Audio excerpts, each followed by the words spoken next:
me, I wanted the costume design to feel like a historical movie, to move away from fantasy, to be more grounded into the reality of what the character, the environment, the climate, what the character will experience, their social position. For me, from the beginning, the House of Atreides, my inspiration was the Romanovs, and the Zhivago shirt made it into the movie as the Atreides uniform shirt. We futurized it with rare earth magnets, but it's a classic, classic piece. And then Paul Atreides, to me, has always been Lawrence of Arabia. How he's dressed in the desert is, with the head wraps and the cloaks, was my homage to David Lean and the desert scenes. These were the Duke's armored pieces. This is without the armor on it. We created these costumes, which is the carrier for the armor. So much like a SWAT gear or a armored vest over, over what we'd call a BDU or a battle dress uniform. So we basically built it like a real army. This is the Atreides green. Their dress uniform is the same shade because they came from a very cool, rainy planet. It was very, lush and dense and rain, so we worked with a color that was kind of that world and not like Arrakis, which was really color defined into sand and beige and, mixing with those rocks and sand. This is Duke Leto's dress uniform. We put the rankings in here. They get stitched in for the various officers. Come here, kneel. There was so much attention brought to making these costumes believable, but also the sense of trying to go back to Frank Herbert's essence. Specifically for Jacqueline, she talked a lot about referencing tarot and chessboards because Frank Herbert loved to play chess and, to have his cards read. Mother Mohiam's character really came from the tarot and the chessboard. I had done Knight of Cups with Terrence Malick, and so I bought the definitive Marseille tarot, and she came right out of the tarot and was the queen from the most exotic chess piece you could ever find. If you keep moving, Mother Mohiam, this was how her cloak in the library when she does the test, the human test with Paul, is what she wore. Put your right hand in the box. Your mother bade you obey me. Lady Jessica's wardrobe, she goes from being very nun-like and a very dark wardrobe on Caladan to a brighter, sunlit, sun-kissed wardrobe. Jessica was the one piece of color in that world. This is one of Lady Jessica's dress, again, with the hood, a very austere but queenly. The royal concubine. This is the scene, the cloak she wears where she greets Mother Mohiam on Caladan. We both said that she needs to be so clean. He had the most exquisite ideas, and sometimes they were too exquisite, and that's probably one of the things I love, to peel back and peel back. This is all Lady Jessica's jewelry for her different dresses and outfits. This goes up her arm. She wore this in the photo shoot, along with the baby finger. It's all the incredible jewelry that between Reuben and Zoltan and Andrea, they've designed, which could be probably the most fabulous jewelry line ever.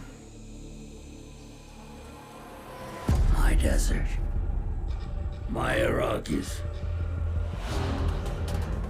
my Dune. The very first conversation with Denis, he said, "How do you see the Baron?" And I said, "Well, kind of like Kurtz in Apocalypse." And he goes, he's that kind of dark, heart of darkness kind of character.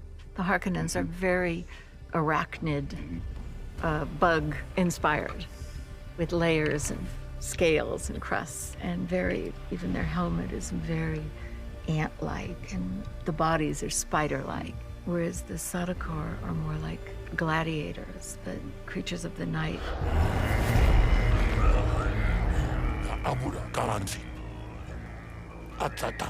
This is a costume that's in 3 parts. It is blood, but it is also their insignia.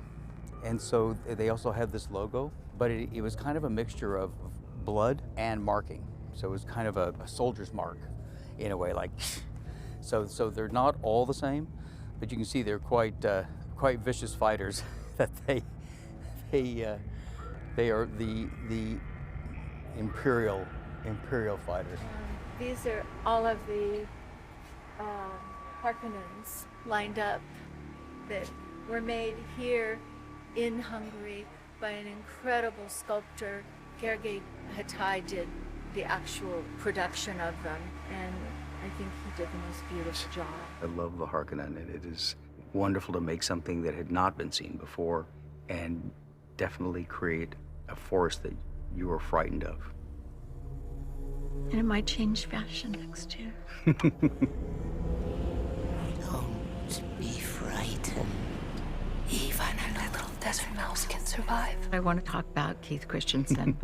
He's a brilliant sketch artist, and he had been working on this before we came on, and he had actually drawn a version of the still suit. It was one of the only drawings that Denis brought forward and put in front of us when he hired us as an image of the still suit, which he said was the most important costume of the film, and it had been Keith's. A friend will help you. There was something about those still suits that were very practical. There was a utilitarianness to it. Maybe speaking for myself, but I felt myself come to when I put it on. Tell me about the costumes, how they held up within the elements, how you handled that. It's done really well. If anything, it's added a lovely patina to the costume and just the natural dust. We do a lot of aging and textile work on the costumes. But just this lovely kind of sand that's constantly blowing through them makes a beautiful, beautiful patina. And they've held up well. I mean, we're doing a lot of stunts, we're doing things, and we always have repairs and things we need to do to change, like a costume for a stunt or make it softer or make it more durable, but no, they've held up remarkably well. Follow the friend. I mean, the costumes were gorgeous, you know, like the way they fit everyone, the way there was like little details like, on my boots because, you know, maybe she had personalized her still suit a little bit. There was like little beads on the bottom of my boots to make something that's just like a gray thing look so beautiful. I don't know how they did it. We walk back here, we might even have someone kind of in a partial one. Denis had talked about, you know, we do the wraps on people, but they also have talisman. Ruben and his team, David and their team, created a lot of these talisman that each one, Jackie loved the idea and Denis loved that it would have like some personalization, that they would have a charm or something that of their world, personal to them, like a soldier would. We treated it in that way, let them personalize their still suits. Then we decided to add robes to add the color of spice and sand, but also to add something that would flow out beyond the body in the wind and give some romance and some beauty to an already beautiful still suit, but it was just an added layer for richness. As soon as you put flowing gauze over a human body that's already a beautiful shape and let the wind just take it, it's about as romantic as flowing fabric in the wind can get. This is only the beginning.